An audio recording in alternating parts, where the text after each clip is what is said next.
Assalamualaikum warahmatullahi wabarakatuh. Perkenalkan, nama saya Feni Febrianti, NIM 1801040030 PBSI kelas 5A. Di sini saya akan menjelaskan mengenai materi tentang teori relevansi, pragmatik dan pemikiran, bentuk-bentuk pragmatik, lokusi, ilokusi dan perlokusi, implikatur, praanggapan, deksis, maksim kerjasama, dan maksim kesantunan. Yang pertama ada teori relevansi. Komunikasi merupakan kegiatan yang terjadi setiap hari pada tiap individu sebagai makhluk sosial. Dalam komunikasi terdapat partisipan yaitu penutur dan mitra tutur. Masing-masing partisipan memiliki tujuan untuk menyampaikan informasi dan pendapat mengenai suatu hal yang sedang dibicarakan agar mencapai kesamaan makna. Kesamaan makna ini terwujud apabila tanggapan yang diberikan oleh mitra tutur terhadap apa yang diucapkan oleh penutur hendaknya terdiri dari informasi yang relevan. Teori relevansi merupakan sebuah teori dalam kajian pragmatik yang mengharuskan adanya kesesuaian antara pertanyaan dan jawaban dalam sebuah komunikasi. Penutur dan mitra tutur hendaknya memahami dan menginterpretasi sebuah tuturan dengan pemahaman dan interpretasi yang sama.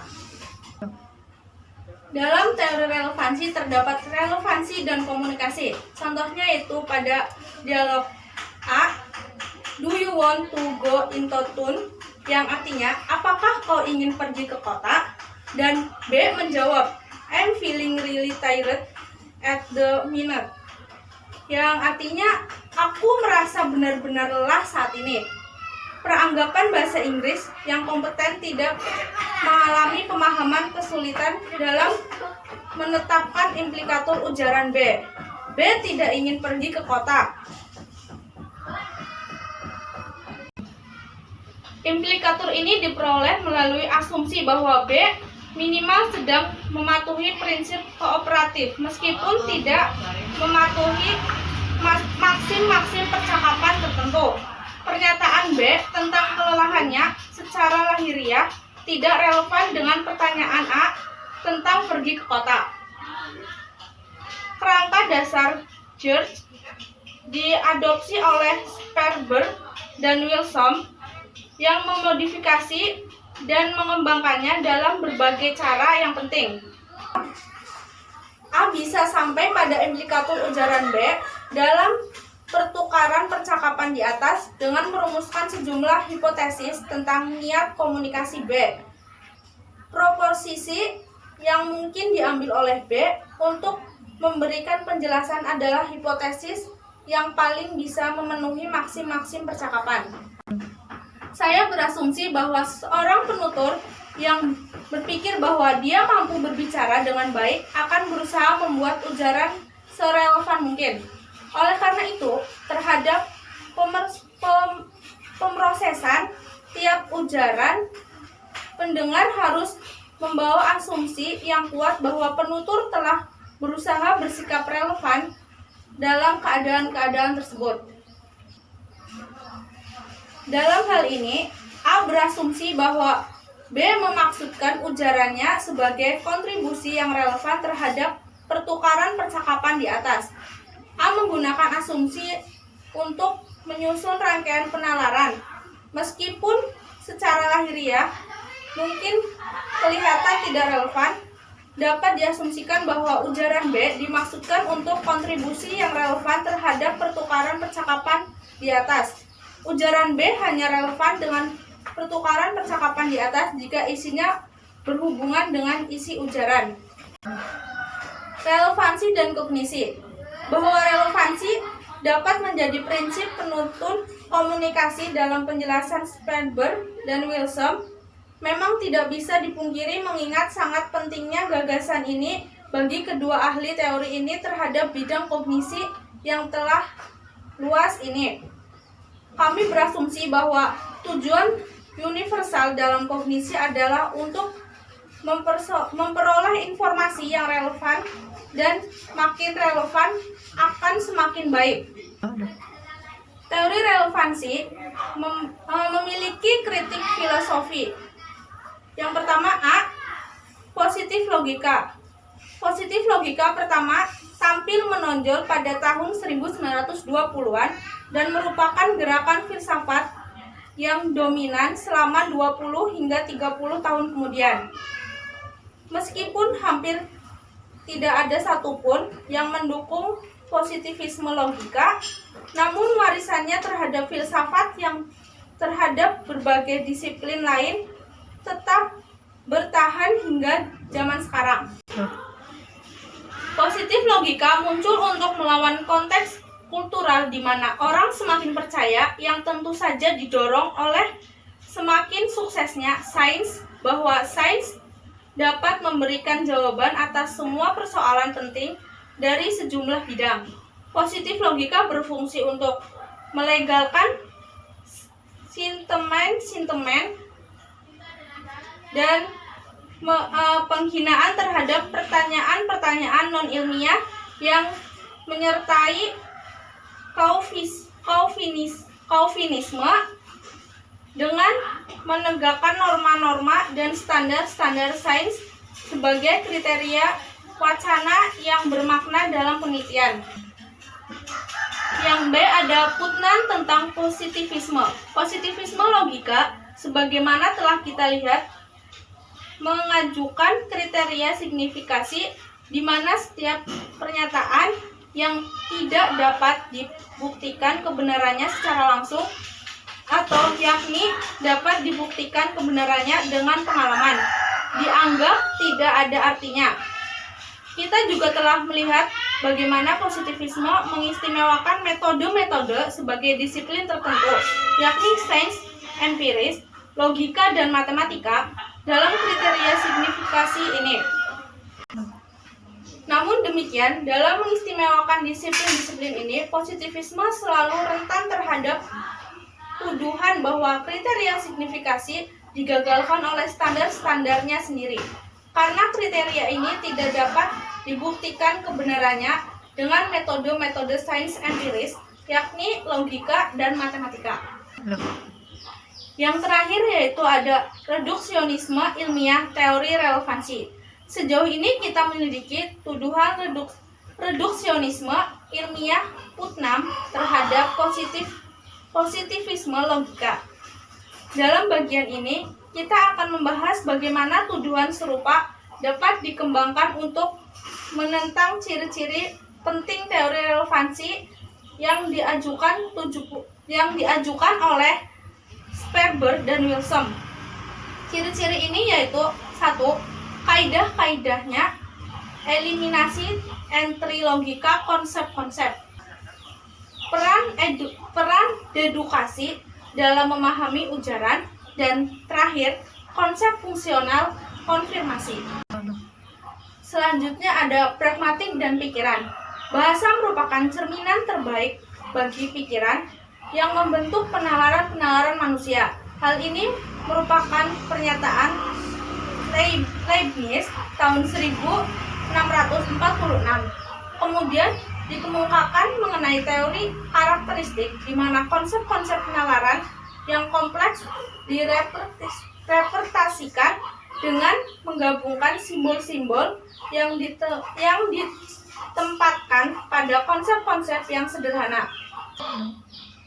Sejak manusia mulai berefleksi pertama kalinya dengan kesadaran dan pikiran mereka sendiri, gagasan pikiran telah menempati sesuatu dari posisi refleksi dalam berbagai pertimbangan mereka yang mendalam. Karena di samping sebagai subjek refleksi semacam ini, pikiran juga merupakan sumber atau asal-usul dari sebuah refleksi. Yang paling menarik tentang refleksi pikiran adalah bahwa meskipun benar-benar bersifat pragmatik, karena refleksi semacam ini berasal dari adanya agen berpikir, namun sehingga sekarang kajian-kajian pragmatik terhadap pikiran masih sangat sedikit.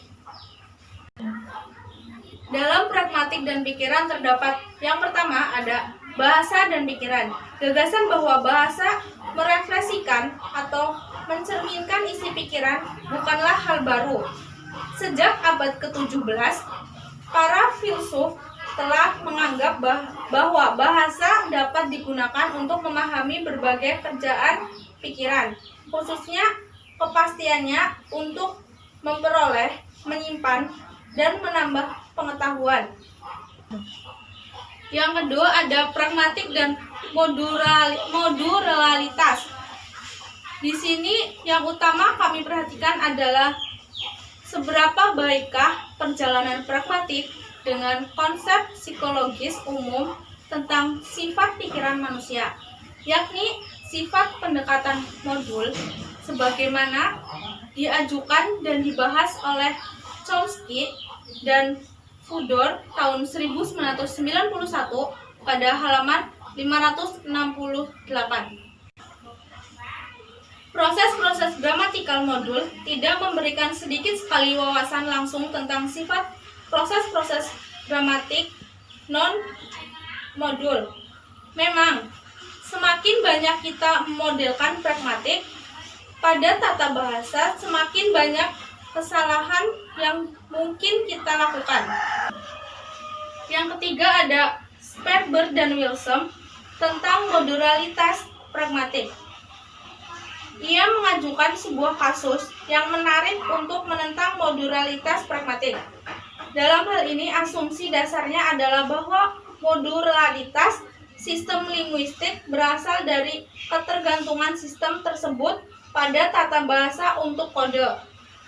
Dengan demikian, baginya pernyataan bahwa pragmatik merupakan sebuah modul setara dengan pernyataan pragmatik mengenai kode. Di sini kami hanya akan berasumsi bahwa ada hubungan yang diperlukan antara modularitas sistem linguistik dan kenyataan bahwa ia menggabungkan tata bahasa atau kode. Dengan demikian, pernyataan bahwa pragmatik merupakan modul pada hakikatnya sama dengan pernyataan bahwa ada kode pragmatik pada tahun 1991 halaman 584. Hal ini dicontohkan pada percakapan Peter dan Mary. Peter mengatakan pada Mary bahwa Ozzy datang untuk makan malam, tetapi Mary menjawab bahwa dia akan membawa seekor kelelawar.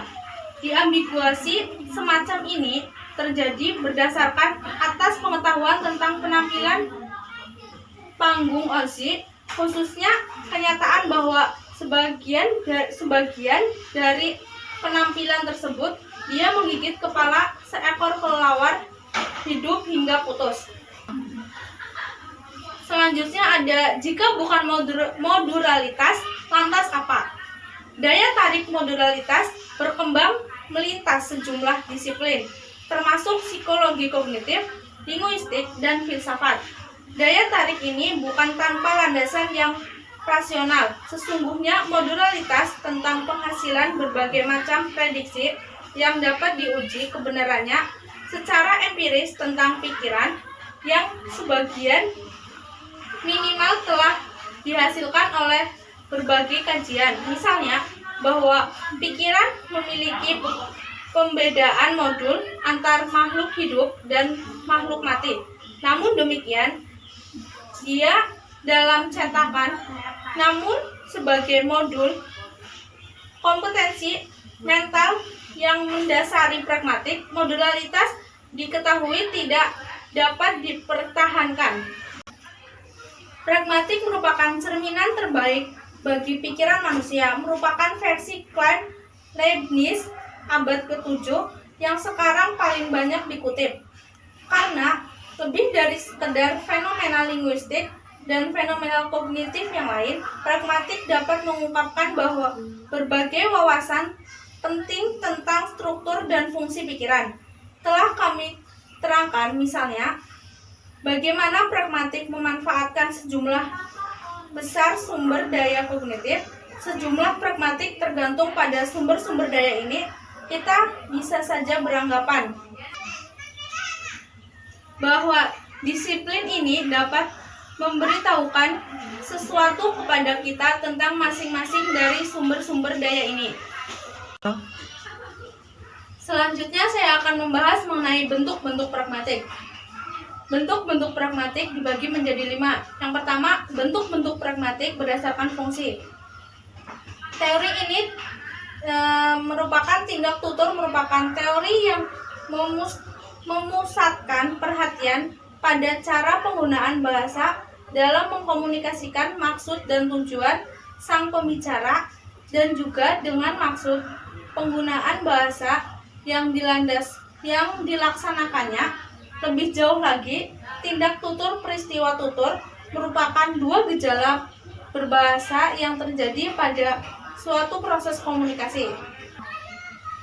Pragmatik pada fungsi tindak tutur memiliki beberapa bagian, yaitu ada tindak lokusi, merupakan tindakan dalam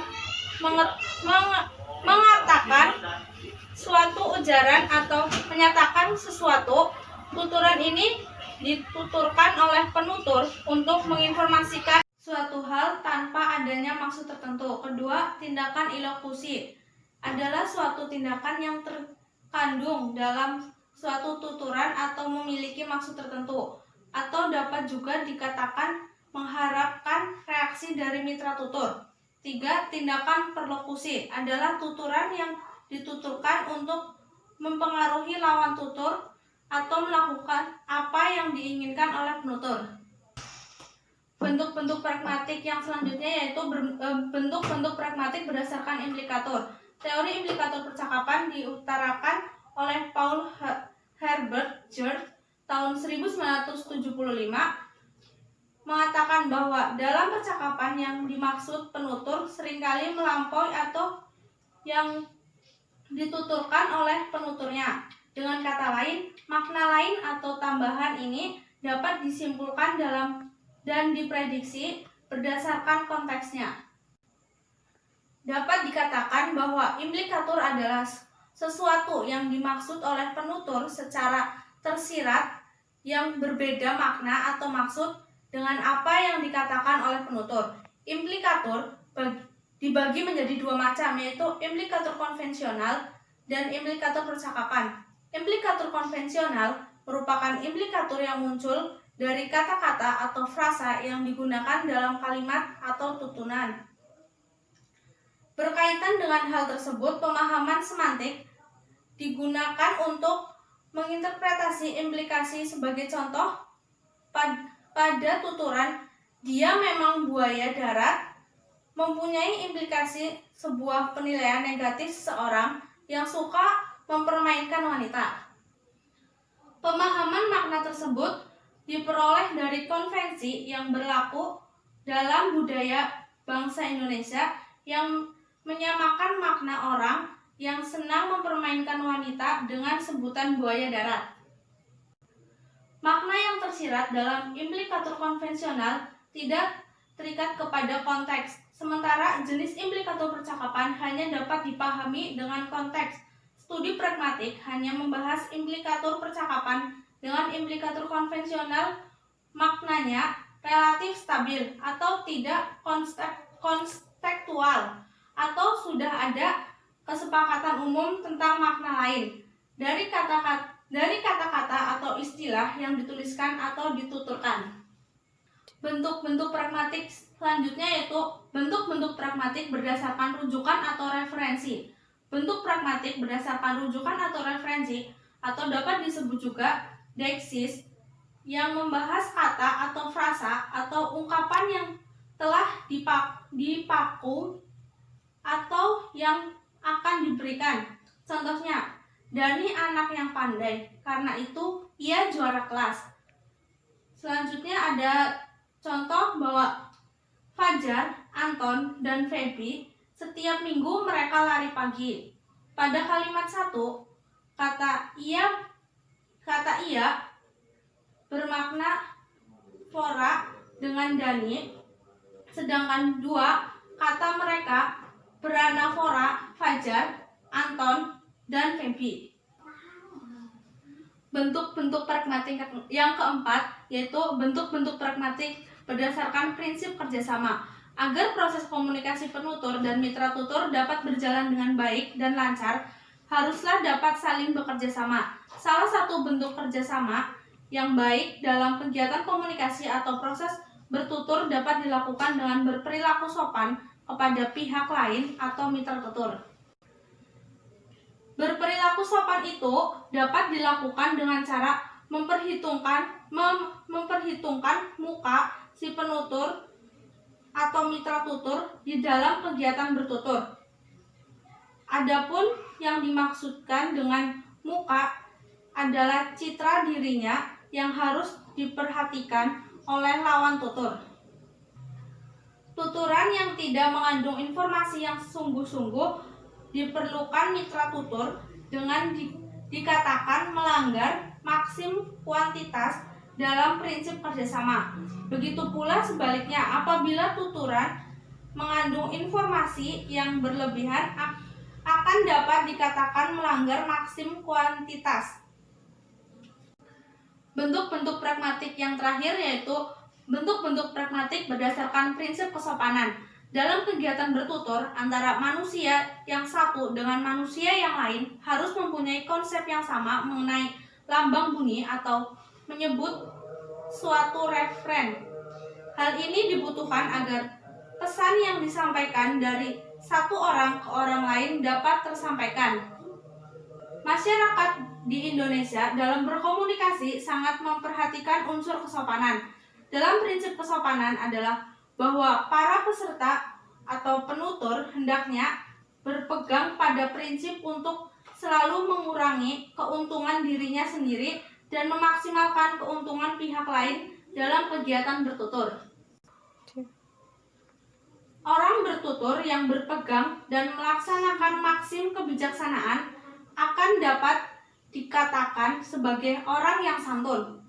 Dengan kata lain, menurut maksim kesantunan, dalam bertutur dapat dilakukan apabila maksim kebijaksanaan dilaksanakan dengan baik.